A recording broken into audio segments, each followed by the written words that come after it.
Mesdames, Messieurs, bonsoir et bienvenue sur cette édition sur la télévision Labari et bonne rupture à toutes et à tous. Double interpellation à la police judiciaire hier. Il s'agit de l'interpellation du secrétaire général adjoint de la Confédération générale du travail CGT et secrétaire général du syndicat des conducteurs des taxis Gamache Mahamadou du collectif des organisations de la société civile et Bana Ibrahim de Lumana Africa. Ils ont tous passé la nuit hier dans le locaux de la police judiciaire. Gamache Mahamadou et Ibrahim Bana seraient poursuivis pour une plainte du syndicat autonome des magistrats du Niger de Samana. Rappelons que ce même syndicat, le Samana, a plusieurs fois dans une déclaration fait cas de diffamation contre les magistrats du Niger par certaines personnalités du régime en place. Cependant, ces dernières n'ont jamais été inquiétées. Gamache Mahamadou et Ibrahim Bana donc interpellés à la police judiciaire où ils se trouvent actuellement. Affaire donc à suivre. Présentation ce vendredi du rapport général 2014 de la Cour des comptes. C'était au palais de la présidence. Dans ce rapport général, qui est le 4e du genre, plusieurs insuffisances ont été relevées et des recommandations formulées. Suivez plutôt. Le présent rapport général public est le 4e du genre. C'est un exercice prévu par l'article 148 des textes qui régissent le fonctionnement de cette institution. Le rapport de la Cour des comptes prend en effet tous les secteurs sociopolitiques et économiques du pays dans le but de contribuer à l'émergence d'une culture d'intégrité. Un outil donc de la bonne gouvernance. Le rapport vise à rendre compte des conditions de suivi des recommandations du rapport de l'année antérieure, mais également à rendre compte des résultats des contrôles effectués au cours de l'année qui est sous revue. Donc, le contrôle des recommandations de l'année en cours est acceptable pour ce qui est des entreprises publiques, mais pour ce qui est des institutions publiques, l'État et les collectivités, beaucoup d'efforts restent à faire pour mettre en œuvre les recommandations qui sont faites par la Cour. Il y a aussi la faiblesse en ce qui concerne les partis politiques qui ne maîtrisent pas tout à fait la gestion comptable et financière en dépit de la formation que leurs représentants ont reçue. Mais on va continuer. Nous avons prévu encore des séances de formation pour améliorer la qualité de leurs prestations.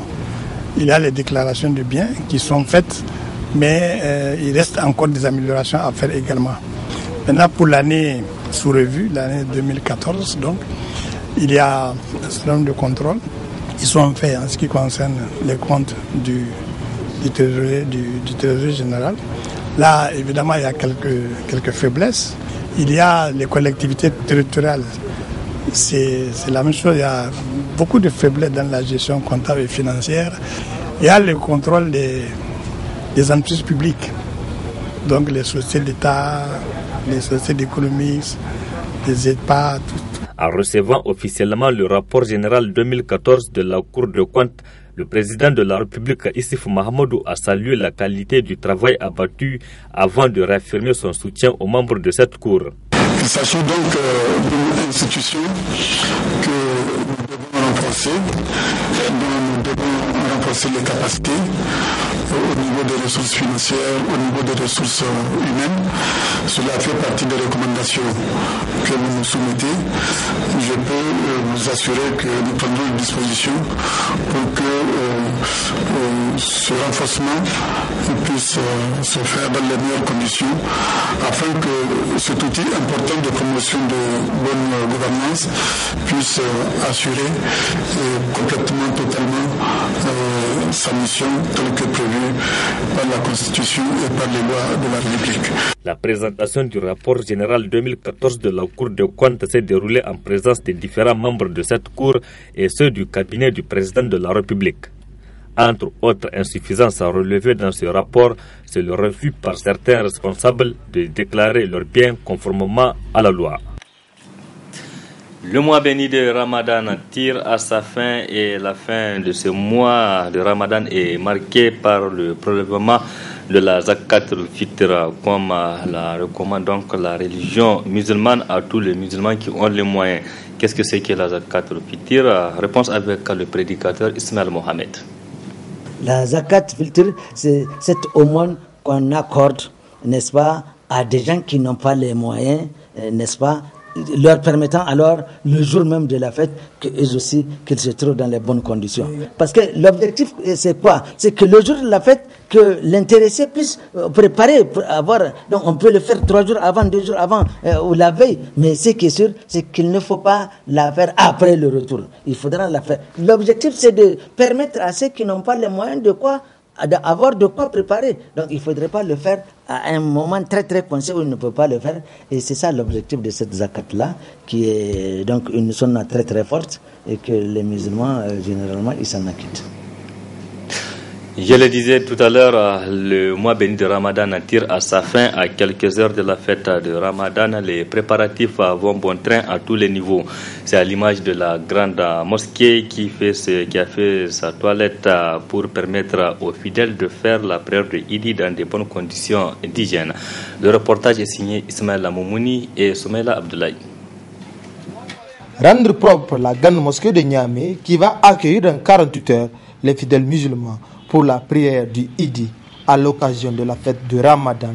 C'est à cette tâche que se sont attelés les agents de la municipalité à travers cette séance de salubrité. Chaque fois qu'il y a une fête, de l'entretenir. Même au-delà des fêtes, nous, mairie, nous entretenons cette mosquée.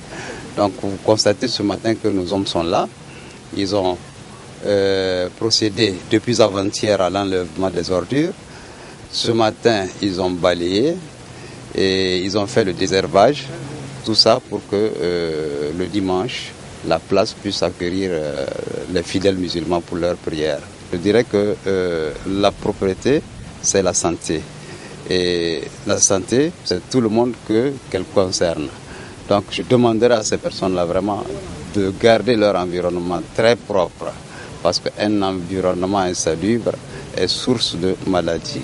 C'est un devoir pour tout musulman de rendre son lieu de culte propre, car l'hygiène fait partie des comportements d'un bon croyant. Il y a une sorte d'automécanisme de surveillance au niveau de la mosquée, ce qui fait que les musulmans en réalité, ils respectent, c'est un lieu saint qu'ils respectent. Donc c'est ce qui fait que cela constitue un mécanisme de surveillance.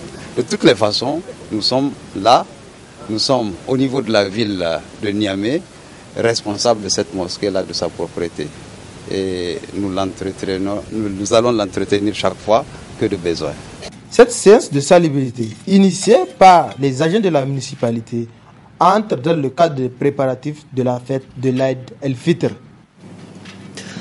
Rupture collective hier au siège du syndicat unique de la santé et de l'action sociale SISAS, une première du genre pour ces syndicats, une initiative appréciée par ses membres. Le reportage est signé Abdourazak Hamidou et Sadoudoumi. Au SUSAS, c'est la fête avant l'heure. Une rupture collective dans la joie et la bonne humeur où ces agents de santé du syndicat unique de la santé et de l'action sociale se sont retrouvés pour communier après un don remis le matin par le même SUSAS au centre de la fistule obstétricale. Cette deuxième activité de la journée qui est relative à la rupture collective d'hygiène que nous avons organisée de manière syndicale. Et cette rupture a regroupé tous les bureaux de l'équipe nationale, tous les bureaux de la région de Niamey, toutes les sections de la région de Niamey, tous les syndicats affiliés qui sont à la CDTN qui ont pu faire le déplacement et la CDTN elle-même, plus le syndicat aussi qui est autonome, le syndicat des médecins. Et nous avons vraiment voulu faire ça de manière syndicale pour souhaiter la bonne fin de cette période de Ramadan, pour souhaiter que le bon Dieu puisse nous gratifier d'un hivernage fécond, pour que le bon Dieu aussi puisse nous gratifier de la paix, de la sécurité et puis aussi de la grande clairvoyance du Dieu. La retour des jeunes aussi, c'est un acte d'adoration, d'avoir réuni en tout cas tout ce beau monde-là autour de cet acte d'adoration. Et nous pensons que cet acte soit pérennisé. Et nous avons fait des prières à l'endroit de notre pays, à l'endroit de tous nos camarades et à l'endroit de toutes nos actions que nous sommes en train de mener dans le cadre de la lutte pour la défense de nos intérêts. Et nous avons prié pour qu'Allah nous donne la force et le pouvoir de défendre ce qui est juste.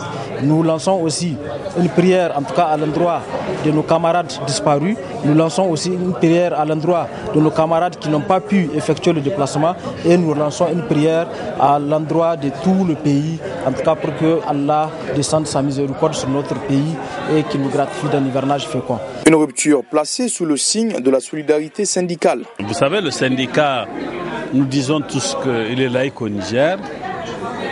À regarder de très près, la grande majorité des militants syndicaux sont musulmans. Donc si le CISAS a organisé cette retrouvaille-là, au niveau de la CDTN, nous ne pouvons que la saluer et se féliciter de cette initiative. Parce que c'est un cadre de retrouvailles, de solidarité et de pardon. C'est un mois béni, c'est-à-dire celui du Ramadan, dont des œuvres telles qu'une rupture collective sont saluées. Nous pensons que d'autres organisations syndicales vont prendre l'exemple du SUSAS. Pour cette année, c'est déjà fini, mais pour les années à venir, à créer des cadres de retrouvailles, de convivialité entre les militants et militants. Après la rupture, ces agents de santé se sont souhaités bonne fête et se sont dit à l'année prochaine. Remise des prix de l'édition 2017 du concours de lecture et de mémorisation du livre saint, le Coran, Mousabaka du groupe de presse Ténéré, c'était hier un concours qui a pris fin sur une note de satisfaction totale. Le compte rendu avec Ismaël Moumouni et Halidou Bourema. Récompenser ceux qui se sont démarqués dans la maîtrise et la lecture du Saint-Coran lors de la Moussabaka session 2017, objet de cette présente cérémonie initiée par le groupe de presse Ténéré qui a su organiser ce concours de la plus belle manière, même avec des faibles contributions compte tenu de la morosité économique. Ceux qui nous ont amené leurs contributions qui ne sont pas négligeables. Vous avez vu, malgré tout, nous avons eu au moins 3 parcelles à donner. Nous avons eu une vingtaine de cartons de sucre à distribuer, plus de 30 sacs de riz qu'on a donné à nos lauréats. Donc c'est vraiment une très bonne chose. Malgré la morosité de la situation, malgré les temps, la dureté de la situation, les gens se sont quand même mobilisés pour nous amener leurs contributions à la limite de leurs moyens. Dans l'ensemble, la Moussabaka s'est très bien passée. Nous l'avons fait conformément aux règles islamiques, les règles édictées par les membres du jury, qui sont tous des ulémas, des ostas et des cheikhs. Donc vraiment, en gros, ça s'est bien passé. Le seul problème qu'on a eu, s'il faut l'appeler problème, c'est qu'il n'y a pas eu beaucoup de contributions par rapport aux années passées. Les candidats ont compétit en Tiloa, Kamil, Amma, Yassine, Kahaf et Kamil. Et le lauréat de cette édition demeure Aboubakar Rabiou, qui n'a pas caché d'ailleurs sa joie. A zahirin gaskiya ina cikin farin ciki mara misaltuwa ganin cewa ni ne lamba ɗaya a cikin wannan karatu da aka yi na 'yan Qur'an Kamil mai girma. Par la grâce de Dieu, je suis lauréat de la Moussabaka organisée par la radio et télévision Ténéré, que d'ailleurs je remercie au passage, et tous ceux qui m'ont apporté leur soutien afin que je puisse gagner ce premier prix dans lequel figure une parcelle de 500 mètres carrés. Et j'invite les parents à inscrire leurs enfants dans les écoles coraniques pour faire rayonner davantage la religion islamique.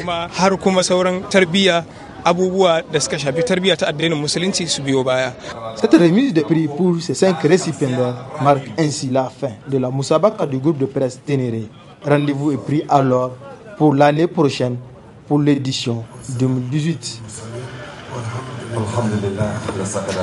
Le groupe de presse Niger 24 a également procédé à la remise des prix de Moussabaka édition 2017 hier soir aussi. C'était en présence des parents, des candidats et de plusieurs autres invités. Des prix en espèces et en nature ont été attribués aux meilleurs candidats, nous rapporte Nasser Dantofo et Cheb Guissou. Candidats, parents des candidats, amis et invités sont présents à la proclamation des résultats suivis de remise des prix de la Moussabaka édition 2017 du groupe de presse Niger 24, édition impactée par la morosité économique du pays. Il y a quelque chose de particulier que dans toutes les télévisions on a rencontré au niveau de la Moussabaka. D'abord, il s'agit des donateurs, ceux qui ont la volonté et le courage de donner. Eux-mêmes, ils sont embarrassés par leur acte, puisqu'il y a une certaine sécheresse qui n'a pas permis d'aller jusqu'au bout de leur élan. Mais cela n'empêche. Il y a eu beaucoup de bonnes volontés qui se sont manifestées et nous, on a travaillé avec. C'est un cas général dans toutes les télévisions et partout où il y a eu la Moussabaka. Ce que nous souhaitons maintenant, c'est que Dieu nous accorde plus de facilité pour l'année prochaine.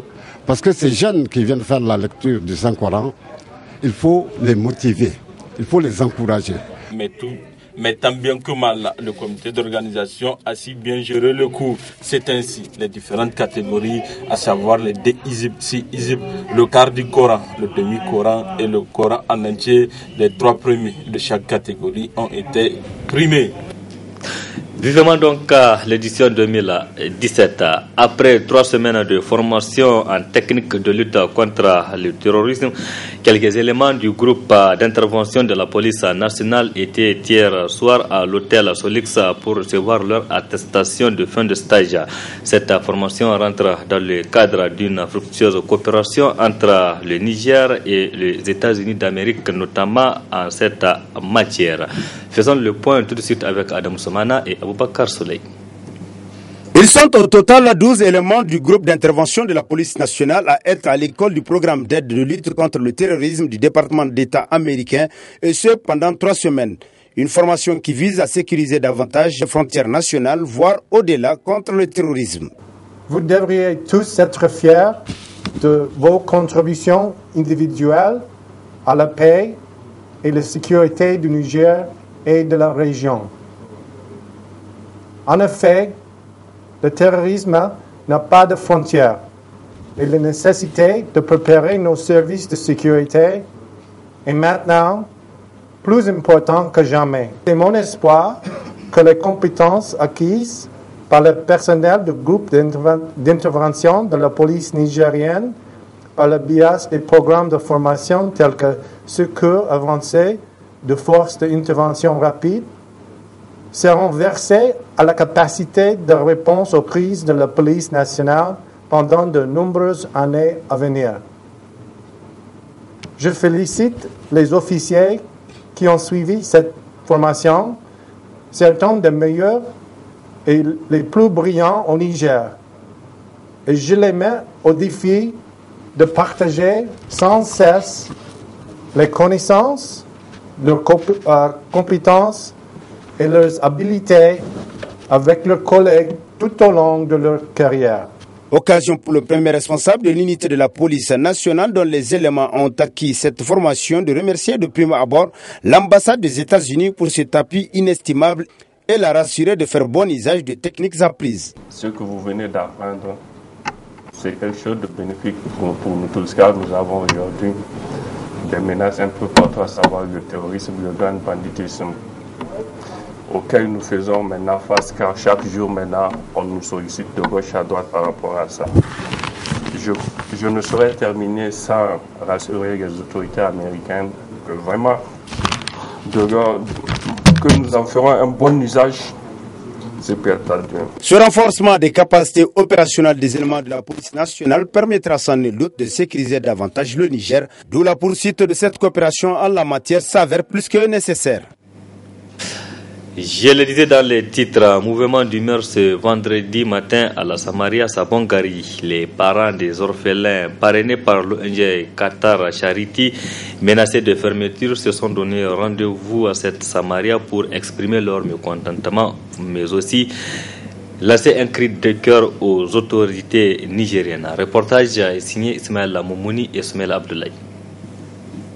Amertume et frustration, c'est ce qui se lit sur les visages de ces gens qui ne savent plus à quel sort se vouer suite au probable départ de leur bienfaitrice, l'ONG Qatar Charity. L'émotion était tellement si grande que les orphelins et leurs parents n'ont pas su contenir leurs larmes. D'où ce cri de cœur. Nous, parents des orphelins parrainés par l'ONG Qatar Charity, avons décidé de nous retrouver ici pour lancer un cri de cœur. Nous avons appris avec amertume la fermeture probable du bureau de l'ONG Qatar Charity au Niger. Or, c'est plus de 2000 orphelins qui sont pris en charge par cette ONG sur le plan scolaire, habillement et alimentation. Certains ont même bénéficié de logements construits gratuitement pour ceux qui ont hérité de parcelles. Ces orphelins sont entièrement pris en charge par Qatar Charity. Ils bénéficient également de nombreuses actions de bienfaisance pendant les mois bénis du Ramadan. La Tabaski, pour ne citer que ceci.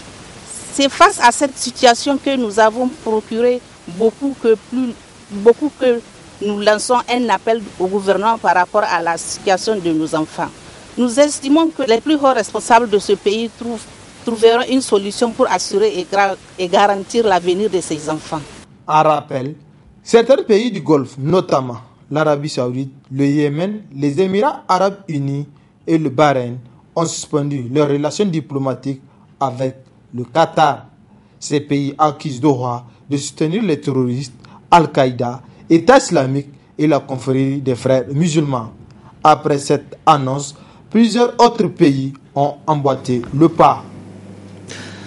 Clôture ce vendredi des travaux de la deuxième session ordinaire de l'arrondissement communal à Niamey 5, une session qui s'est tenue à un moment où les habitants de cette entité administrative font face à des menaces d'inondation. Le compte rendu avec Asma Oseidou et Nasser Seydou. Fin des travaux de la deuxième session ordinaire du Conseil du 5e arrondissement communal, un travail de 4 jours qui a permis de proposer à leur exécutif des pistes de solutions aux problèmes que rencontre la population de l'arrondissement communal Niamey 5. Je vous en suis gré et vous promets que toutes vos suggestions et recommandations seront traitées avec la plus grande attention requise. Aussi, il me plaît de rappeler nos pensées particulières aux victimes des inondations du 13 juin. Je prie Dieu le clément de venir en aide à tous et à toutes. Je profite pour vous informer que toutes les mesures sont en train d'être prises pour éviter d'autres inondations. D'ores et déjà, le cas de Zarmagandé a connu un début de solution avec la rencontre des propriétaires et leur dédommagement interviendra très prochainement. Enfin, le maire du 5e arrondissement souhaite un bon hivernage à tous les Nigériens. Direction à présent la salle de réunion du 3e arrondissement communal de la ville de Niamey qui a servi de cadre ce matin à une rencontre entre le groupement des ONG et associations du secteur de la santé publique Roassen et les conseillers municipaux de cette entité donc de Niamey. Objectif est d'informer et de sensibiliser les élus locaux sur la promotion de la vaccination au Niger. Le compte rendu avec Nafisa Zakou et Halidou Bourema. Après les relais communautaires la semaine dernière, c'est au tour ce 23 juin aux conseillers du 3e arrondissement de Niamey de bénéficier d'une journée d'information et de sensibilisation sur la promotion de la vaccination au Niger. Cette initiative du Roassen, le groupement des ONG et associations du secteur de la santé du Niger, vise à sensibiliser ses élus locaux sur 5 points. Cette année, le Roassen a signé un protocole d'accord avec le ministère de la Santé pour les aider dans la sensibilisation, la communication et le plaidoyer. C'est dans cet ordre que aujourd'hui, donc, on a rencontré les conseillers dans leur conseil même et pour les expliquer, pour leur donner vraiment le maximum d'informations sur les vaccins que le Niger offre, les difficultés que on rencontre dans le cadre de la vaccination et maintenant solliciter vraiment leur soutien et leur appui pour nous aider dans cette lutte qui est la lutte contre les maladies des enfants. Apparemment, on a vu que les hommes ne sont pas trop informés en matière de vaccination. Et maintenant, vraiment, c'est la porte d'entrée pour nous, pour que maintenant il sert de relais au niveau de la communauté pour vraiment passer ces informations au niveau de la communauté. Des questions d'éclaircissement ont été posées par les conseillers. Enfin, le maire appelle ces derniers à sensibiliser les concitoyens afin d'améliorer la couverture vaccinale au Niger. Une autre rencontre toujours sur la même thématique ce matin au siège du syndicat national des agents de douane SNADA. C'est celle qui a réuni les prestataires de santé et les communautés pour le renforcement du système de santé et la promotion de la vaccination. Le compte rendu avec Nafissatou Yahaya et Ibrahim Abdou. Cette journée d'échange et de dialogue entre les prestataires de santé et les communautés du regroupement des ONG et associations Roassen rentre une fois de plus dans le cadre du renforcement du système de santé et la promotion de la vaccination. L'objectif de cette journée est de contribuer au renforcement du dialogue social inclusif entre prestataires de soins et communautés pour une meilleure qualité de soins. Nous saluons le Roassen pour cette heureuse initiative qui offre l'opportunité aux parties prenantes d'échanger sur un certain nombre de préoccupations. La vaccination, techniquement sûre et économiquement abordable, demeure le moyen de prévention le plus efficace contre les maladies ciblées du peuple.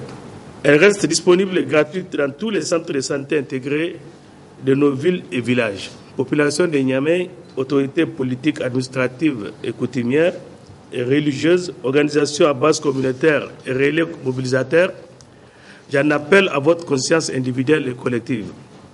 Mobilisons-nous pour sauver la vie de nos enfants et de nos femmes. Je vous exhorte à faire vacciner les femmes et les enfants. Une initiative saluée par le représentant du ministère de la Santé publique, car elle vient apporter un plus sur ce qui est en train d'être fait pour assurer la couverture vaccinale au Niger. Malgré le bon niveau de couverture vaccinale enregistré au niveau supra-opérationnel, notre système de vaccination est confronté à des problèmes de faible accessibilité et de faible utilisation des services en lien avec l'insuffisance des moyens logistiques déployés au niveau opérationnel d'une part et d'autre part à cause de l'insuffisance des actions d'information, de sensibilisation et de plaidoyer à l'endroit des populations bénéficiaires. En outre, les problèmes d'accessibilité et d'utilisation des services de vaccination ne relèvent pas uniquement des insuffisances ci-dessus relevées. Ils sont aussi liés au comportement non favorable des agents de santé et de la population. Cette journée d'échange intervient après une série de journées d'informations sur la promotion de la vaccination dans les 5 arrondissements communaux de la ville de Niamey. Point final de cette édition. Merci à vous qui l'avez suivi. Restez en compagnie du programme de la télévision Labari. Au revoir, excellente nuit à toutes et à tous et surtout bon début de week-end.